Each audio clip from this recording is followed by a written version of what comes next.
欢迎收看《寰宇全世界》，带您走进全世界、全球各地的观众朋友，大家好，大家平安，我是何荣。两岸大事国际焦点深度剖析，打开视野。透过 YouTube 上朋友，请帮我们按赞、订阅、加分享，动手开启小铃铛。也欢迎您告诉我们在哪个城市打卡收看。当然，欢迎大家多多的留言表达您的看法。好，来欢迎今天的3位来宾。首先是中经院国际经济所的副组长江太清老师。主持人好，各位观众朋友大家好。另外，淡江大学财经系教授聂建中老师。主持人、观众大家好。还有美国共和党前亚太区主席方安格 Ross 好。大家好。好，今天首先我们来看的就是呢，在这个月底大家非常关注的，也就是 APEC 领袖峰会啊，马上就要登场了。但是当中的重头戏，也就是习川会，现在全球都在瞩目。可是呢，经过了先前的很多的转折啊，到目前为止呢，看起来习川两人是会见上一面的哈。不过在这个 APEC 会前的过招啊，最近看到中美就像是打乒乓球一样，真是打得非常的火热。而且呢，这个最重要的一个就是稀土战，让美国总统川普呢在接受福斯商业新闻网的采访时也坦言，他说对中国大陆发动的关税啊，这个威胁要征收的高关税是不可持续的。我们看到了北京在祭出了稀土出口是采取事先审查这个措施之后呢，目前看起来是在12月1号才会正式的来实施，但是呢具体的细节呢没有进一步的公布。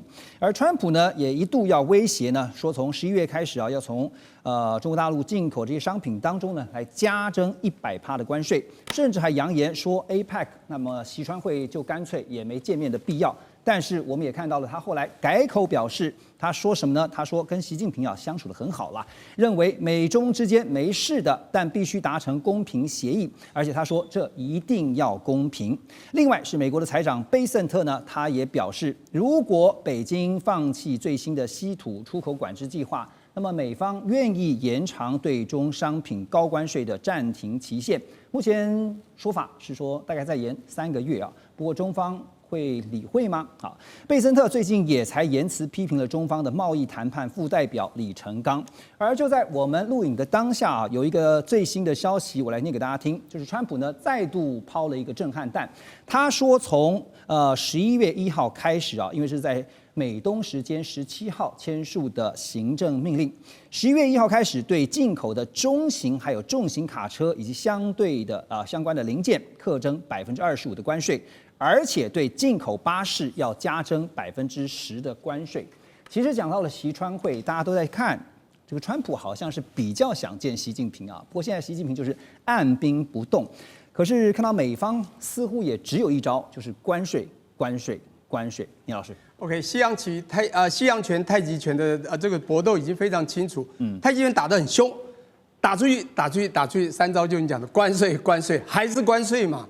打到最后，你看那只龙从海中突然跳出一只头，他想打它，哎呀，你看被我打下去，噗，身体再打，哎，发现身体这么长，他根本不知道这个海中的龙啊，这个潜龙到底里面有多少的太极拳的实力，这个逆来顺受来回击你。是，我觉得他怕到不得了，美国怕不了，所以当然会想见习近平，因为他真的想一窥究竟你到底有什么东西。因为喊在天空中的老鹰天天喊关税关税，我要吃你，你再不听我就要打你。他喊欠了全世界，但是这只龙真的有太多的武器。你刚刚讲的震撼弹是震撼弹吗？还是关税？卡车巴士又怎样？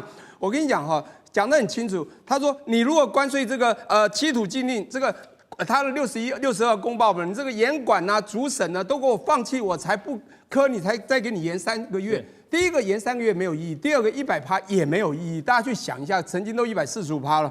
我现在在重点，美国其实慌了，但是其实中国也是慌了，才在10月9号丢出这才叫震撼弹，就是严管和主审。这个大家一定要去爬文。其实中国会丢出这个是有2个原因。当然，第一个我们都知道，未来的终极战争就是晶片的先进制程和稀土里面最高阶的可能军用等等的东西。可这里面都有所谓的技术、人才和基础设施的问题。证据就要技术，因为在9月20号有个潘朵拉的盒子到了白宫，竟然有一个铁杆兄弟的巴基斯坦，这个很可怕总理这个谢里夫和元帅这个穆尼尔拿到那边去打开，告诉川普，我要贡献给你，你也要保护我，印度不要只对他好，中国有帮我，你也帮我，这个严重出卖中国，使得中国害怕这个技术会出去，因为这技术里面有所谓的氟碳锡矿以及毒巨石等等的。我必须说明，这是最主要的原因。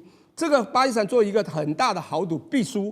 但我要讲的是，那美国怎么办？中国当寄出来以后，刚好师出有名嘛。如果不是这件事，他师出无名，他随便打，还真的中到了贝森特讲的，他的敌对全世界，要毁坏全世界，其实完全师出有名啊。老师也看到是中方寄出的，像是美方先前对中方所实施的这个常备管辖哈。那但现在就想说 ，APEC 到底见面有这么重要吗？见面如果真的能够有实质的效果，那就算了嘛。你怎么看？我跟你讲 ，APEC 他们一定会想见面，是川普想见面。我们就可以想一下，2013年呢、美国shutdown 19天，其中在10月5号到7号，在印尼巴厘岛开了一个很重要的 APEC 第21次会议，亚太经合会议。讲不好听一点，全世界21个国家就是要稳定亚太的金融，当然也影响到整个国际经济。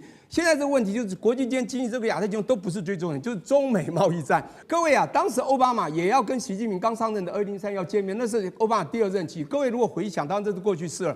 当时呢，奥巴马因为shutdown政府下他没有去，所以那时候一枝独秀就是习近平。这一次讲不好听，川普绝对会想去啊，那当然也希望能见到习近平，搞不好习近平。我当然不可能，但是也搞不好就不过去，然后让你一个表现。当然这个会议太重要，习近平还是会去，应该会见面，也会谈，但是谈不出东西，因为中国在后面的整个智囊团的策略在设计的时候，他们还有其他招式要出，因为这时候他已经烧赢了，他要乘胜追击，步步为营，要让美国真的赢不下去。所以 Ross 也觉得习川会见上一面吧？目前真的是很难讲啊，问题到最后都还有变数。当然了，第一，因为政府关门啊，或许最后其实川普放弃去亚洲这个亚洲形势还是有可能，那是真的。理由是要先处理内部。但是另外是如果他们没有足够时间来准备，那中方一定会拒绝啊。川普的想法态度个性又不一样，你给他一天几个小时准备时间，他应该会说 OK 没有问题，我还是给1对1跟习近平见面。但是中方这方面是比较谨慎、比较保守，所以他就是习近平本人或他们俩，他们一定会需要几个礼拜准备的时间，所以我们真的是快来不及了。所以你觉得中方打出稀土牌是有效的吗？快答。没有，我觉得你觉得没有效？目前没有效。好，我进一步问你哈，因为这个财长贝森特他已经批评了，说北京的管制啊，说稀土出口是与世界对抗，他要拉着全球啊，跟着这个中国大陆来为敌哈。他也告诉媒体说呢，这对美国的盟友来说，他特别强调，盟友来说是一个清楚的讯号，就是大家必须团结，而且我们将这么做哈。那当然，那个国务院旗下就是大陆国务院旗下的中国网也发表文章。他特别强调说呢，为什么会有这样的举动呢？就是因应境外组织把稀土转移到敏感领域的必要之举，而且这句话很重要，中国大陆正在成为全球稀土秩序的管理者。好，有一份资料研究是这样讲哈，稀土交易所的指出呢，美国目前缺乏全面的基础设施来挑战中方的稀土主导地位。而且他们估计至少要大概到2040年才能够实施供应链的自主，就算乐观一点，也得在7年啊，也就是2032才有办法实现。所以现在说，为了这个关税，美方大概有筹码打关税战，但是没有筹码打稀土战啊。要团结网友怎么做？目前就是我觉得最大的问题不是中国可以设这些关税，问题是中国的相关业者还是要赚钱。他们不能不卖出去他们的东西，这些稀土，所以即使中方有设这些限制出口管制机制的话，迟早还是要答应业者把东西卖出去。好，你讲到一个关键，就是中方还是得要卖东西，对，那美方也是一样，他还是得要买东西，所以双方就盯在那个地方，不是吗？美国还是会继续买，其实这个有点像农产品一样，目前中国不买美国农产品，这个对美国农民也是对川普是非常大的冲击。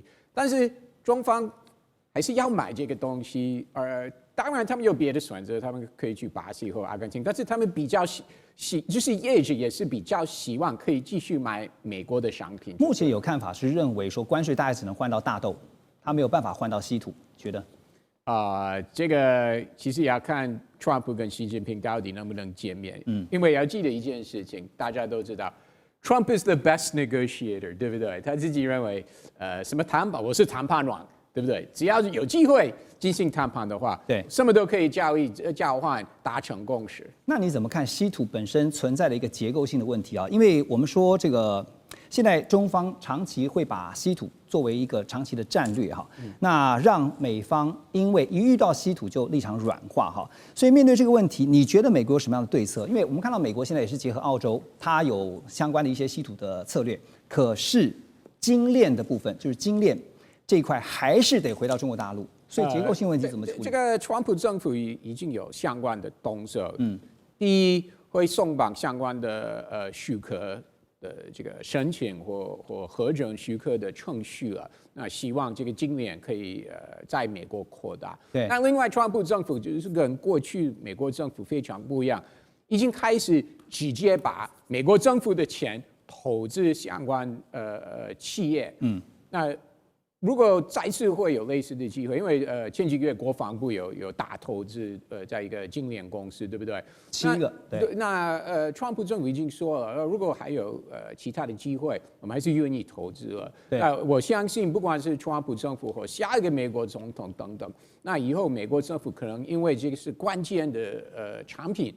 为了国防，为了美国其他的行业，美国政府可能会继续直接投资这个行业，把这个精炼拿回到美国去了。好，所以关键就是时间问题啊。姜老师，我继续请教你啊。来，我们看一下画面右边啊，这个是《晶片战争》这本书的作者啊，叫 Miller。他说呢，中国大陆的稀土许可这个合可制度的影响啊，几乎可能会遍及全球的晶片业者，但是也会加速全球发展出一个非中国的稀土供应链。另外，在右下方呢，聚亨网啊，北风窗。他引述了北风窗的报道，说其实中国大陆还有一项法宝，就是全球工业用的金刚石啊。中国大陆的占比是95%啊，这个产量非常的高。那这个金刚石呢，这工业用的金刚石是具有高硬度、高耐磨度的特性，特别用在晶片生产线上，你要来切割细片的。这个细片如果不能切的话，就完了。那所以我想请这个姜老师带我们来了解一下，这个科普一下。稀土当然分非常多种哈，在晶片制造上面扮演什么样的角色？还有怎么看这个工业用的金刚石 ？OK， 好，那其实稀土大家会觉得说它是某一种土，那其实稀土它是17种的化学元素的总称哦。在2024年，那稀土呢，在中国其实有占70%，然后它精炼啊，全世界送到大陆去精炼有90%。那第二大稀土生产国是哪里？其实是美国哦。美国是11.5%，那其实只占1/6。那再来是澳大利亚跟缅甸的总和大概是10% 左右。所以其实稀土到处可见。那为什么现在会弄成这样的僵局？主要的原因是因为它其实是高污染的东西。那高污染的话，那过去美国就觉得这种高污染的东西应该在开发中国家，比如说丢给中国。那比如说像半导体，美国也觉得这个东西高污染。很没有效率，所以就丢给台湾。那导致因为全球化的分工，导致现在反效果来了。现在后悔莫及啊！后悔莫及，那没办法。那我要很快的去重振整个样子的制程，我觉得现阶段来说是没有那么的乐观。那同时呢，刚提到稀土其实到处都有。那目前日本的话是在那个海里面去挖海里面的泥土，然后试着要去精炼。那刚刚有提到说稀土要用在半导体的哪个部分？我们用一个很简单的比喻，通电的东西会需要半导体，能动的东西会需要稀土。OK， 那什么东西能动的？比如说我们现在的马达里面的磁铁都会用稀土。那刚刚提到的研磨会用到稀土。那又提到刚刚又在说，大陆好像有个大烧招叫做人工钻石嘛。那人工钻石用在哪里？第一个会用在研磨。那第二个，他们可能会说用在切割，但是目前来说，晶片因为很优秀，所以它基本上是用雷射切割。那有一个可能也许是记者朋友，也许是物质，因为英文都是 diamond。那 diamond 还会用在哪里？新的第5代的化合物半导体，它其实就是钻石，用蒸镀的方式。那过去可能是第1代、第2代、第3代、第4代。到第5代，我们过去都一直觉得说第5代化合物半导体可能大陆追不上来。那最近有一些论文的引用，还有一些论文的发表，发觉说，没想到大陆竟然在化合物半导体这一块追上来了。OK， 所以等一下我们要来更进一步的去看哈，现在从美中之间的竞争，你可以看到是中国大陆似乎抓到了川普的一个盲点或者他软肋哈。不过不是稀土，而是美股。怎么说？马上回来。2025全球局势必须关注，中美赛局牵动地缘风险，连带影响台海两岸未来。寰宇全世界，关心全世界，权威分析，专业观察，客观立场。每周6日，请您准时锁定，一同关心全球大事的瞬息万变。好，欢迎回到节目。刚刚说到了中美之间呢，现在中方发动的稀土战啊，达到了美方的软肋啊，恐怕这个稀土还不是最痛的，因为最痛的，现在中方认为恐怕是川普眼中的美国股市。《华尔街日报》就报道说呢，北京已经认为啊，他们找到了华府的致命弱点啊，就是川普对于股市他是非常在意的。迪洛伊这家公司呢，在对大约4000位的受访者所进行的调查中，发现到接受访问的消费者里面呢，有高达57%的人都预计未来1年啊，美国的经济将会走向疲弱。而另外呢，高盛经济学家的团队啊，是发布了研究报告，特别指出了美国消费者将会消化55%的关税成本，而企业呢，最后承担是22%，外国出口商以降价吸收18%，另外有5%是被规避的，这是55%是最后的一个关税成本啊。现在大概预估是20%左右啊。不过聂老师怎么看哈？因为现在消费者最担心的就是我要承担大量的关税成本，意思就是说我以后买东西我会非常的买不下手，因为东西太贵了。那个谁来买单，这是重点嘛？对，是 buyer 买单 ，seller 买单，还是 broker 买单？或者这个东西，因为大家在竞争之下呢，因为贵了就都不要了，谁赚了钱？美国赚了钱，tariff 从4%到10%就可以赚2000多亿，这样会不会很多国家是20%嘛？哈？为什么会不会进入到通货紧缩？好，那我跟你讲哈，我刚才讲买单这个问题，你一定要分清楚，谁会是你什么东西买家买单？当你一个东西贵了，它还是需求的，这叫做需求弹性，需求的价格弹性较平或较低的。买家买单啊，那但是一样买家会买单的，就是另外你供给的时候的价格弹性较高的，一高他就不卖你了，你为了要怕价值空，你也要买单，这种占了55%。我跟你讲，这就是当然嘛，消费者买单55%贵了，当然就会通膨。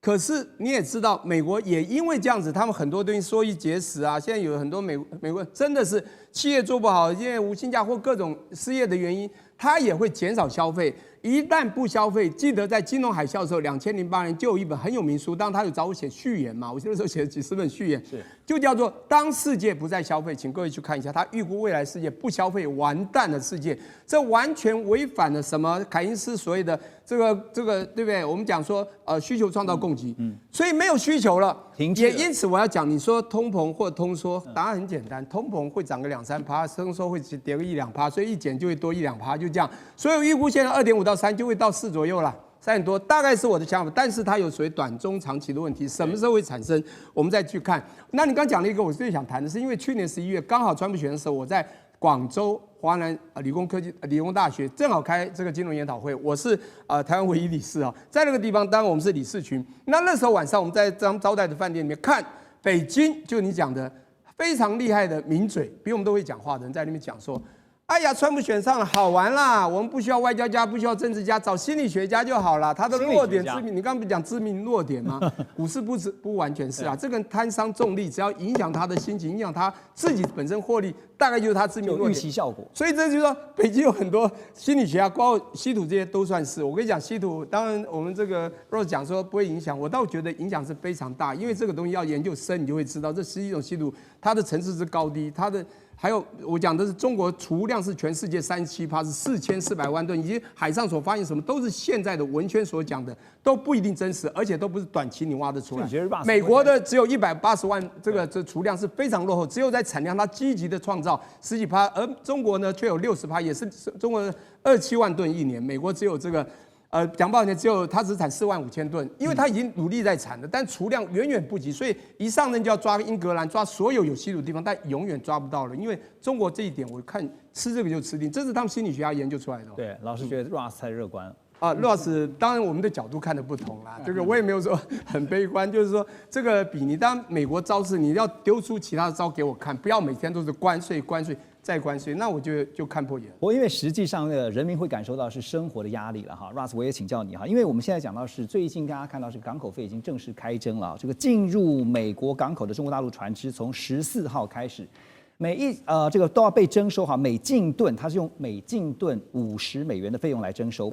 那中方也祭出了反制措施啊，这个措施就是大陆交通运输部跟进宣布，同一天开始，就是你怎么对我，我就怎么对你哈，将对美国所拥有营运、建造或悬挂美国国旗的船舶，收取每进吨人民币$400，大概是$56左右的特别港务费。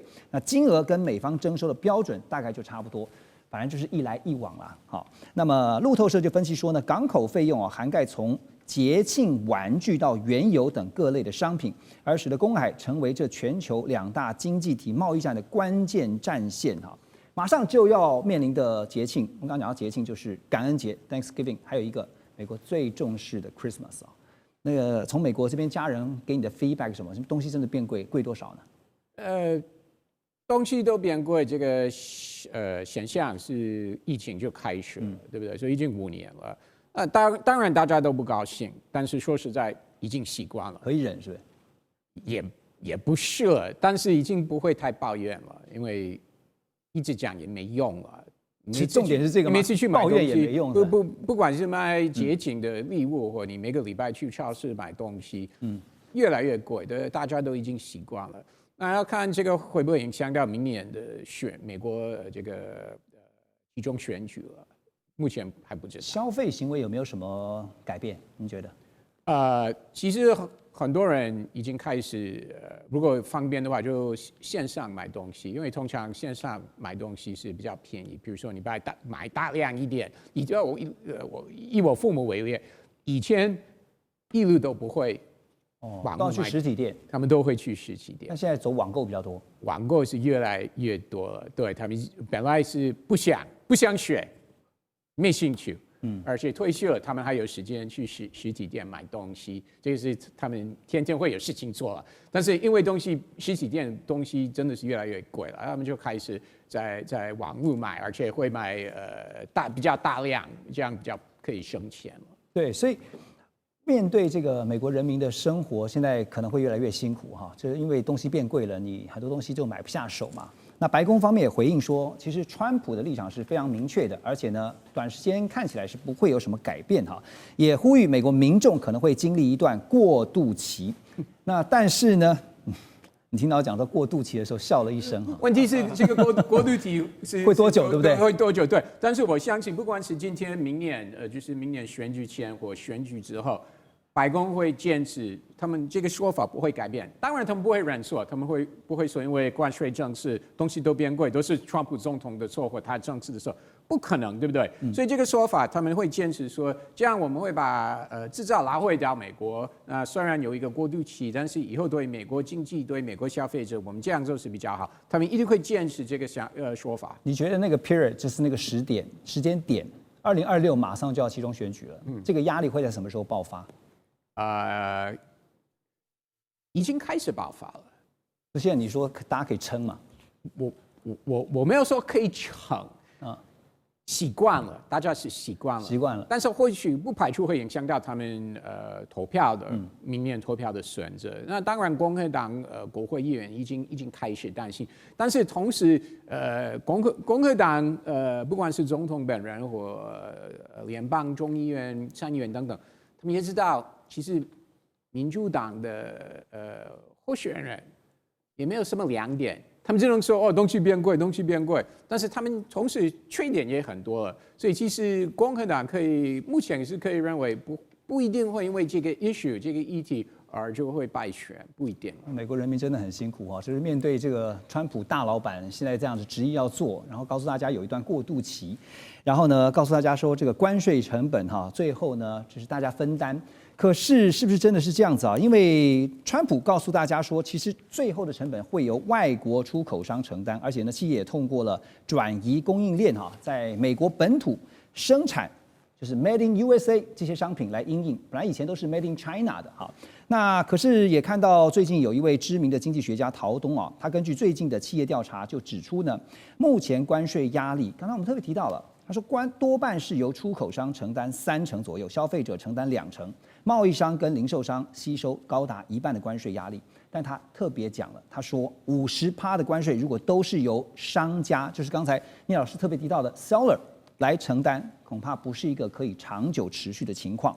另外，在台湾这边，中经院也发布了2025年第4季的台湾经济预测，上半年受惠于对等关税提前产生了一个拉货效应，下半年延续 AI 的热潮，所以呢，中经院他们再度上修了全年经济成长率是到5.45%。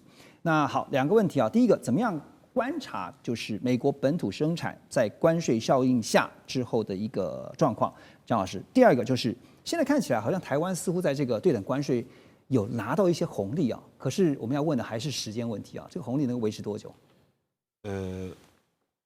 各位应该还记得关税开始之后，有些人是疯狂下订单，然后过一阵子好像又暂缓之后又再次疯狂下订单，所以其实我们应该说这次今年看起来表现的这么亮眼，很大一部分就如同刚刚您提到的，就是因为疯狂拉货的关系，增加库存，这是第一个。那再来的话，究竟对于美国生产，有没有什么利基，或者是台湾会不会在后续吃到什么红利？